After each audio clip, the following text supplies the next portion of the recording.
student that just stood out, hence the video. I have probably 2 or 3 people in the past 3 or 4 years that really were just standout, excellent marksmen, great gun handling skills, and just overall natural shooting ability. I think Janna has the ability to go shoot competitively and so forth, so we wanted to kind of bring her into the fold here and do some cross promotion for each other. But just in general, we appreciate women clients, and we never want to make them feel condescended to, that their needs aren't being met, that they're not being listened to, that we understand the full scope of what they want and what their needs are, and then trying to meet those needs with our training and with the firearms that we have in the store. So hopefully, I don't think she'd be doing the video if she didn't feel like that she got that from us. So yeah, definitely. Excellent. Okay. Anything else you want to say about like the carbine course, or if you could say, I know you're a really advanced kind of carbine shooter, had a lot of skill with that. If you could say, what was the #1 takeaway thing that you got from the carbine course, what would you say to that? I would say that it really expanded my shooting with my AR-15, because before I really just would kind of more stand and point at a target. So more static. Just move a little, yeah. And this really introduced those tactical reloads, sure, and the mag changes, and the moving and shooting from cover. So it was just kind of like a whole new world of things that I can do now. Yeah, you don't want to be standing still when somebody's shooting at you, especially with a carbine, and because they can cover so much more distance. You don't want to be static at all. Now, if you watch her videos, she's a crack shot. She has one video where she's bringing the firearm up. You're out in the desert with a steel plate. It's a real nice range there, and she brings the firearm up, and it's about a half a second. She gets really good side alignment, and you like fire 2, and then she lowers the muzzle, and that's a great side alignment drill. But isn't it different when you start to move, and then you have to charge the barricade, and you kick your feet out, and weak side, which is harder because the rifle's on the strong side, and you have to cant your whole body over to that 9 o'clock position. So things like that. And so instead of doing that in the past, I would just shoot from my strong side and never think about even doing something like that. So it really expanded my mind in terms of what I could do and what I could now. I have a lot of stuff to go and practice with, and not only do now I'm just doing these things, I understand why I'm doing them. So to me, that's very important, because it gives me, I want to know why I'm doing something. What's the reason behind this? And so the moving and shooting, and from barricades and covers and stuff, that was really explained very well, and demonstrated very well. So I'm excited to come home and keep practicing. Oh yeah, that's great. So after we took the carbine course, that was Sunday. Now, did you feel with that course is you took the basic course, there's an advanced course, and she's actually going to come back and do some advanced training with us. I think she's even maybe going to do the bodyguard training, so if anybody needs a great bodyguard, she'll be ready in just a little while here. But then also like the target focus training and some of the more intense kind of martial skills and so forth. Now, do you feel with that basic carbine course is $250, you're going to shoot about 250 rounds in that course. Did you feel like that was worth what you paid for that course? Yeah, absolutely. To me, what I gained from that was invaluable. I mean, I know you have to put a price on it, but what I learned from that and what I take away from that, to me, was invaluable.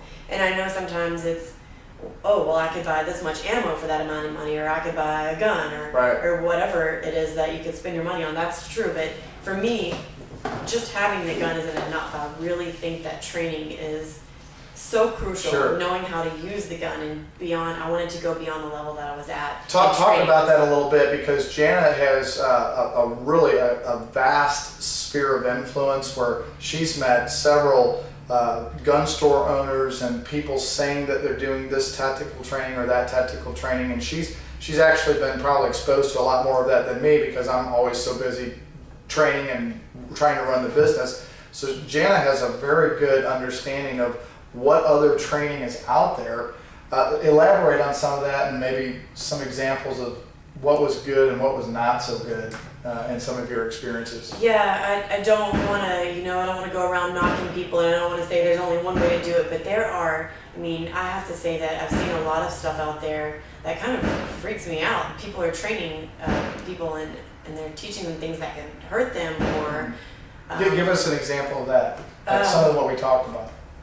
With the slide, I guess that would be one thing that Sure. was really an issue. So you're referring to the pistol where we were holding the pistol, Yeah, and somebody was telling you to turn and pinch the slide and actually turn the pistol with the ejection port facing up and rack the slide, which actually is very dangerous for several reasons.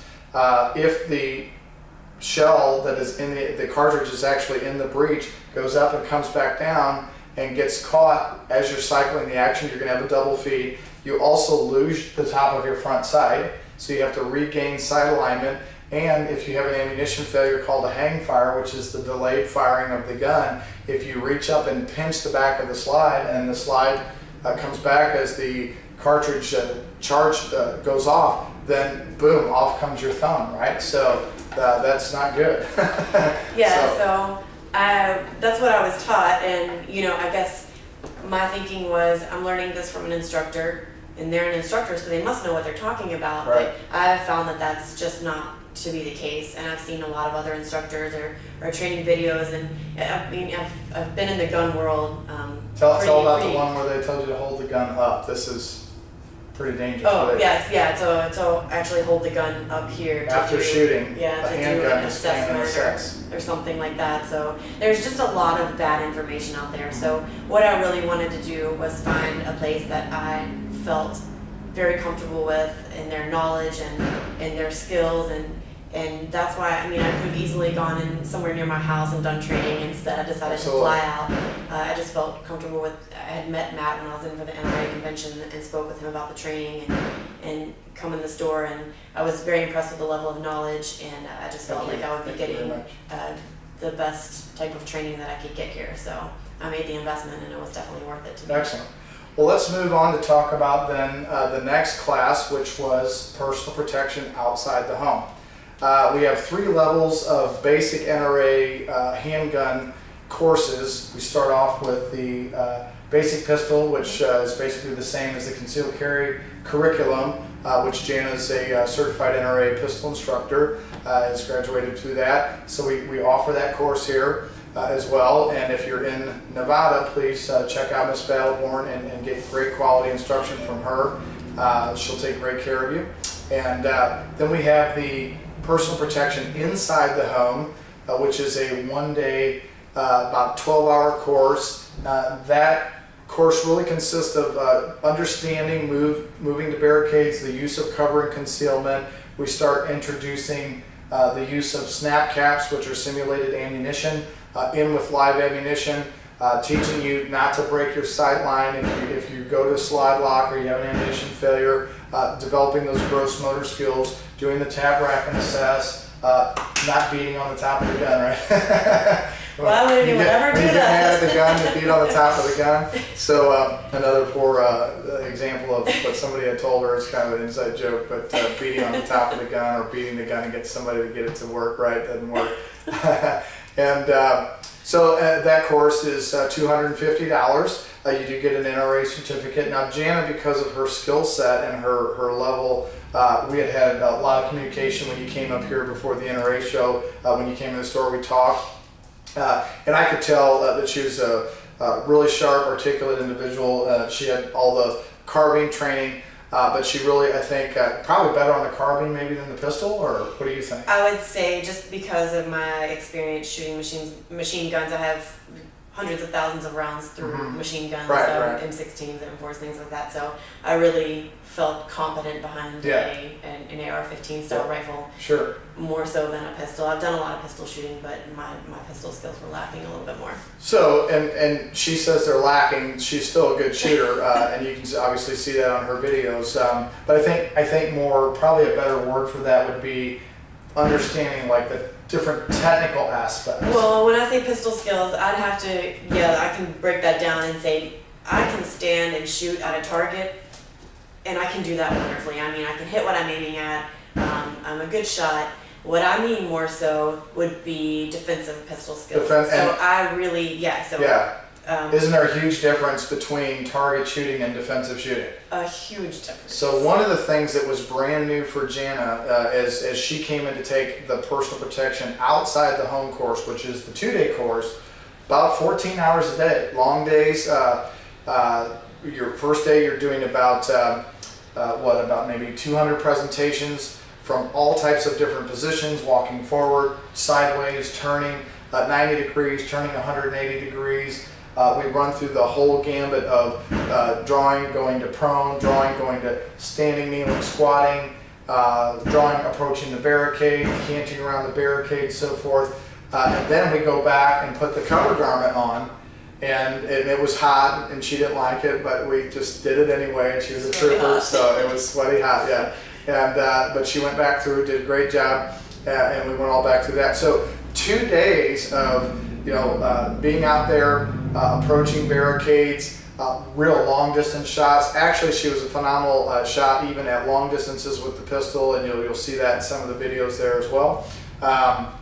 Got great trigger control and good sight alignment skills. But one of the things, if I can say, that really threw you when it comes to defensive shooting right off the bat was the whole keeping both eyes open. Wasn't that something that you kind of struggled with? And go ahead and talk about that. That was very challenging for me because, as I said, a target, I would go next to anyone and stand and shoot at a target and feel very confident in my skills at shooting. But I close one eye, take my time, and I carefully shoot for a bullseye or for a tight group. Right. But I never really shot with both eyes open, which is definitely more of a defensive type of Absolutely. thing. That's the reality of defensive shooting. Yeah, and I'm not aiming to be an accurate target shooter at this point. I want to protect myself effectively. I want to not just have my gun in a purse somewhere. I want to have my gun, have it with me, and know how to use it, give myself the most advantage. If I am to face a defensive situation,